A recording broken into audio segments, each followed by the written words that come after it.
Wakhipha lo mese lo ubaba sewuphethe ngesandla, bathi bayagadla la bantu bethi nangu lo muthi bamqedezela umalume. Ubaba wagwaza lo muntu, wawufaka la entanyeni ummese, igazi, ummese waphumela ngale. Uthe ngesikhathi se-COVID, ngathi 2020 approximately kulapho, ngaphathwa indlebe yangiphatha isikhathi eside, indlebe iqadule, indlebe engathi khona into ekhona. Ngafunyaniseka ukuthi ngathi indlebe yami kunento ethi gqugqugqu, manje nginyakazisa khona into engathi phakathi, engathi libhola phakathi, kanti kukhona into esiyinama ebambelelile phakathi kulolu boya olusendlebeni, yakha kwaze kwaba yithumba. Leli thumba leli langihlupha isikhathi eside, libuhlungu ngingakwazi ukulala. Laqhuma-ke leli thumba, maliqhuma leli thumba, labhoboza inyama le ngaphakathi evalele i-fluid le ngaphakathi kwi-eardrum. Ngihlala ngiphethe indwangu ngibambe kanje. Ngahamba ngaleli thumba-ke ngaze ngawufika empangeni. Uma ngifika empangeni lapha e-E_N_T, lokhu ngihambela khona bezama ukungi-treat-a, sengihlala ngiphethe indwangu kanje, kukhona into engangithi mina amanzi. Ngixakeka ukuthi amanzi asukaphi endlebeni, kanti kuphuma i-fluid le yi-release-a le uma ngabe kuduma izulu, epholisayo ukuthi kufike endlebeni yakho sekupholile, sekuwumsindo nje okahle, noma kuqhuma isibhamu kube umsindo ofika usu-release-ekile usukahle. Ngihlala ngiphethe indwangu, ngahamba-ke ngaya empangeni, ngafika udokotela, ngifica udokotela uney'ngane, lezi iy'ngane ezizofundela umsebenzi, kushuthi kazi zifundela umsebenzi, sezenza i-practical lo dokotela. Yangibuka intombazane yathi ayiboni lutho ukuvimbe le fluid, yangibuka yongifana yathi ayiboni lutho. Kwase kuza yena-ke udokotela omkhulu owayefundisa lezi ngane oyiqeqeshayo, weza-ke lo dokotela wabuka naye wathi hhayi akaboni lutho. Wasengibizela kwenye indawo kwelinye igumbi leli nomshini omkhulu, lo mshini ungathi unento engathi ihufa edonsayo. Wafika wasakha-ke le nto, wafaka le nto le ayifakayo la elingana indlebe edonsayo, efakwa endlebeni, wafaka lapho wadonsa, wasakha la endlebeni wadonsa. Edonsa-ke le fluid le eyayilokhu iphuma-ke la elokhuzana, wadonsa nje wathi umshini kwanqamuka lapho ukuphuma kwalamanzi, ngangithini namanzi ngathi kwakuyi-fluid, kwanqamuka lapho. Kwase ngilokhu ngiphindezela-ke ngey'nsuku, benginikeza iy'nsuku, ngiphindezela, benginikeza iy'nsuku, ngiphindela ngiyo-test-wa-ke indlebe ukuthi iyezwa yini, or ngiya ko-ultrasound kanjalo ukuthi iyezwa yini indlebe, zizwa ngokufana yini. Kwaze kwafika ekuthenini ngizothola usuku lokuthi sengizohlinzwa, usuku lokwenza i-operation indlebe ngoba yayisiqhumile, bepheshe lapho yayisiqhume khona indlebe. Banginikeza usuku ngalithola ngoba kwakuyi-COVID, ngisaba ukuthi ngizoba nenkinga ukungena esibhedlela nge-COVID, ngoba base bengifakile lolu luthi lwabo lolu olwagcina la phezulu, base bengifakile lolu luthi ngoba kwakuyi-COVID vele.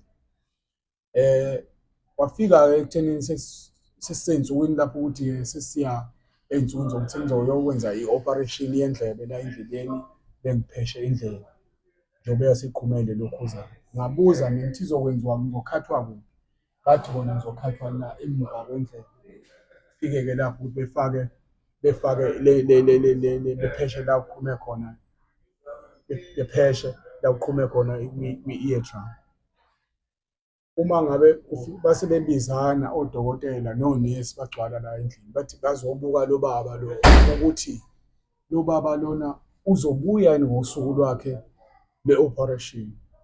Hhayi, kwahleka-ke bathi onesi angeze ebuye lo baba, ngisho nami ngangigqoke i-all star i-Judge nesigqoko esimhlophe, ngagqoka no-jean, u-jean to jean nje, ngagqoka nesikibha esimhlophe, ngifake i-chain-ke. Babona odokotela onesi bathi angeke ebuye lo baba, angeze ebuye lo baba. Ngahleka ngathi mina ngizobuya, bathi angeke ebuye lo baba, ngathi mina ngizobuya. Athi ngithi mina lalazi, hhayi mina ngeke ngize ngikwazi ukuthi ngibuye lapho. Ngahlela usuku ngahamba, ngahambe kavuka ekuseni, ngahamba ngemoto yasemsebenzini ya-Transnet esebenzela e-Bayhead, suka la e-Richards Bay ngehla e-Avoch, suka e-Avoch ngakhuphuka njalo, ngahayikha imoto ngawehla Emthebheni, ngakhava inkonzo.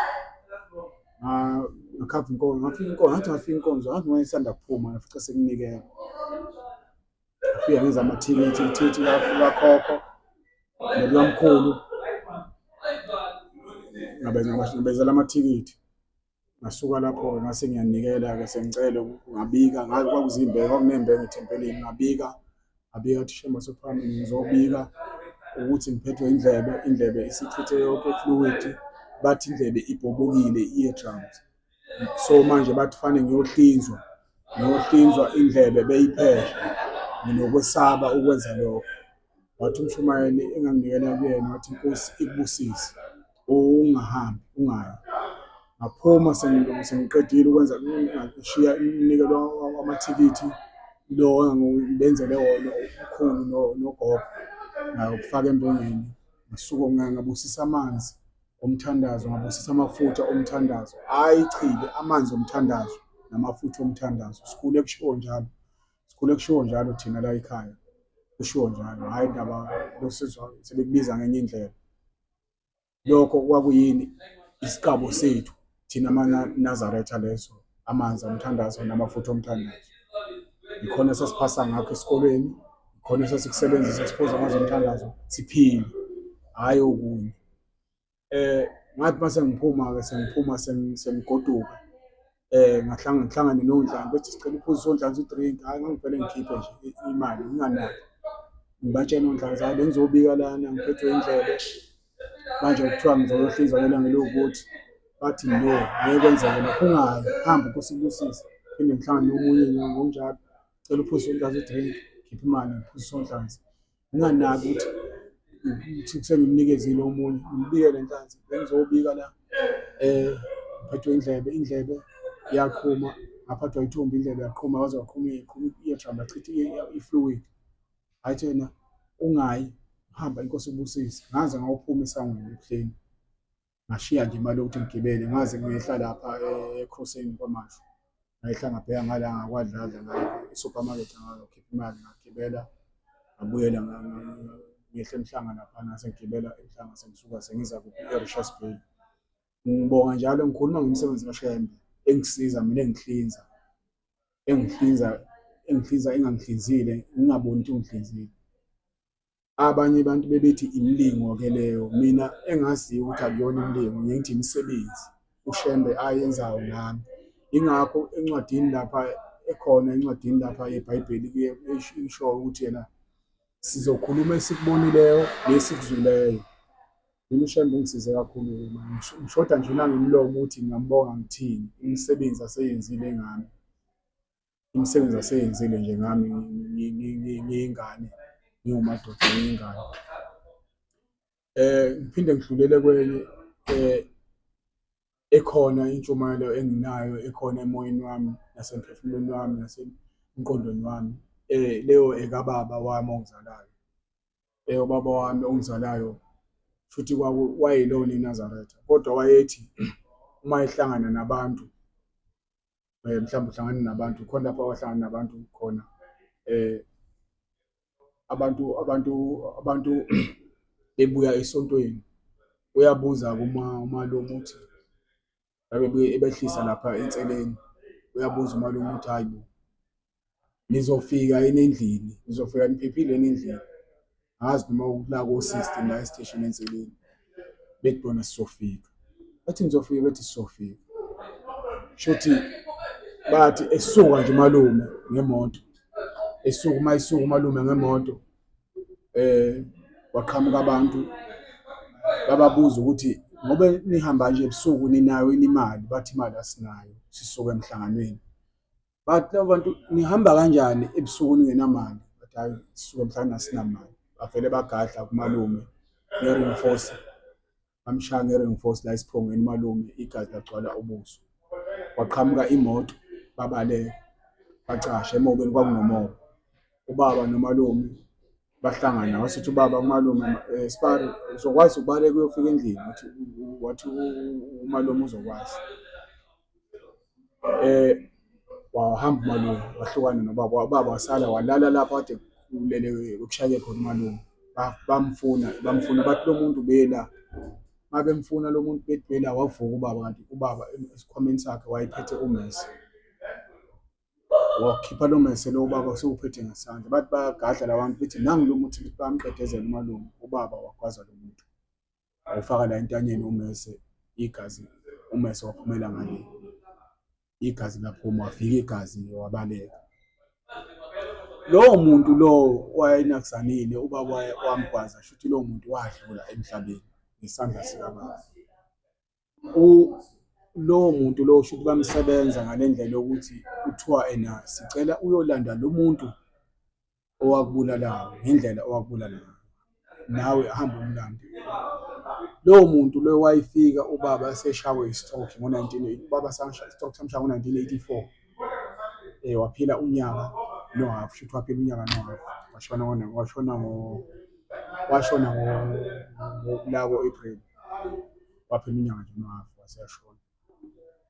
Lowo muntu wayefika kuyena ubaba sihleli naye, okukhombayo lokhu ukuthi babemsebenzile lo muntu.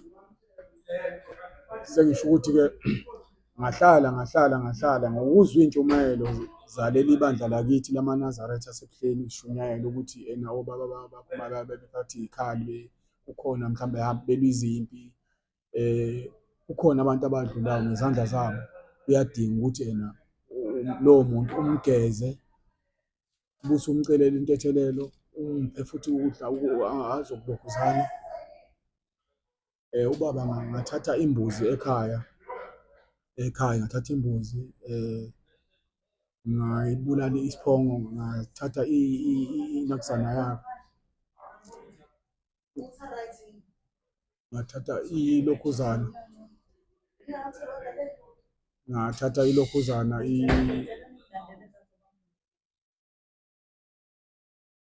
ngathatha ilokhuzana, igazi lelokhuzana, ngathatha hhayi igazi, ngathatha inyongo, ngathatha umswane, ngafaka ebhakedeni, ngalokhuzana, ngahlambulula ithuna lakhe, ngimtshela ukuthi ngimgeza amagazi abantu awalokhuzana amagazi ngoba wayenakuzana abantu. So ngathatha leyo mbuzi leyo ngayoyigqiba ngaphandle, sengihlambululile iliba lakhe, ngiyamgezile iliba lakhe, amagazi abantu ukuthi ahambe emndenini eklini. Nabo bonke abantu abadlule ngesandla sakhe ngabageza bonke. Ngase ngenza iphutha elilodwa ukuthi ngingamniki imbuzi yokuthi azohamba nakhe emndenini. Ngase ngisuka ngathatha imbuzi ngaya enkosini. Inkosi, unyazi lwezulu lukade uMeyi, luno-one day kuphi kwaMpukunyoni Old Emzini naseOthandweni. Ngafika nembuzi, kwakuyisonto, ngafika nembuzi ngaya kulona unyazi lwezulu ngayobika uNtondolo, ngathi baba, ngiwumndeni wakwaMkhize, ngizocelela ubaba wami intethelelo ezintweni wayezenza. Wayethi uma ehlangana nabantu mhlawumbe kuphikiswana ngokombono, khona nje umuntu owambulalayo kanje kanje, bebuya esontweni, lo muntu washaya umalume, wadlula umuntu ngesandla sakhe, nabadlula ngesandla sakhe bonke. Ngithi ngizomcelela intethelelo ubaba, inkosi unyazi lwezulu, ukuthi amgezele yena amagazi abantu, simcele intethelelo ukuthi angene emndenini, angene ephakameni egezekile. Inkosi yangibusisa ngobe ngangingasho ukuthi ngizwa bethi, ngangikuzwa, ngasho futhi ukuthi lo muntu wayefika, ngisho ubaba eseshawe i-stroke, efike kuyena ubaba lowo muntu lo owadlula ngesandla sakhe, lo owadlulela enseleni ngathi bebuya esontweni. Ngathi ngicela bonke abadlula ngesandla sakhe begeze amagazi abantu. Hhayi, ngase ngihamba-ke ngiye eMpumalanga, ngithi ngiyozama umsebenzi ngoba emayini, ngobe ngangenza imishini, ngenze iskavethi, ngase ngenza ne-payload. Ngahlala e-Witbank, eDuva Park, la engangihlala khona eduze kwase-Dover Park. Khona umsebenzi, ngathi ngilele ebusuku, kwaku-2018, kwafika umalume, uzala uma, ngazibona ngisebenza eHabha. Ngiqala ukuthi ehamba South Bank ukuthi ngizongena kanjani, yilokho ngakudlulisa ukuthi hhayi ngeke ngikwazi ukungena ehamba South la ngibona khona. Mase kufika ifoni esuka ekhaya ethi ebuza ukuthi ulokhuzana wenzelweni kwagule ingane ugogo kumina, ingane kaMshana. Umuntu ubuza umuntu ukuthi wenzelweni ukhokho wale ngane ngoba le ngane wenzeleni ukhokho wale ngane. Kwathiwa ade eceleni tethelelo kuphi uShembe uNyawo wezulu. Asithi hhayi khona into eyodwa enishode ngayo, nishode ngokuthi nimuphe something, ukudla ukuthi ahambe ngalokhu kudla efike ethi nakhu ukudla afika nakho emndenini njengoba kade emisiwe ngesikhathi eside kangaka. Sengisho ukuthi-ke umuntu uma kuwumuntu enakuzana abantu ebulala kade kukhona abantu abadlule ngegazi lakhe, ngakuthola lokho ukuthi umuntu uyama ngokokulalela iy'ntshumayelo. Lo muntu uthi uyama elinde nize nimgeze, nimphuce lesi sikhali wayesiphatha kudlula abantu ngaso. Ngiyakuthola lokho ukuthi kuyenzeka into enjengaleyo ngoba ngakwenza ngaze ngahamba ngakwenza ngaphinde ngamnikeza intontolo ekhaya ngathi nakhu ukudla, hamba nakho uye emndenini wakho ngoba sewuhlambulukile sewugezekile amakhanda. Ngihamba ngocela nantethelelo kubaba, inkosi yethu uNyazi wezulu. Ngiyathi inkosi ingibusise, ibusise nawe uqobo. Ilokho ngokudumisa uShembe uNyazi wezulu, uShembe uZiqu inhlanu kusukela kuthi kubhombela isitimela samaMpondo size enkosini yesibili ilanga lamalanga, size kuNgalo Zinde inkosi inyanga yezulu, size kuThingo lokubathiya, sibe sesiza kwinkosi ekhona njengamanje uNyazi wezulu eyenza iy'mangaliso kumanje emhlabeni wonke jikelele. Amen.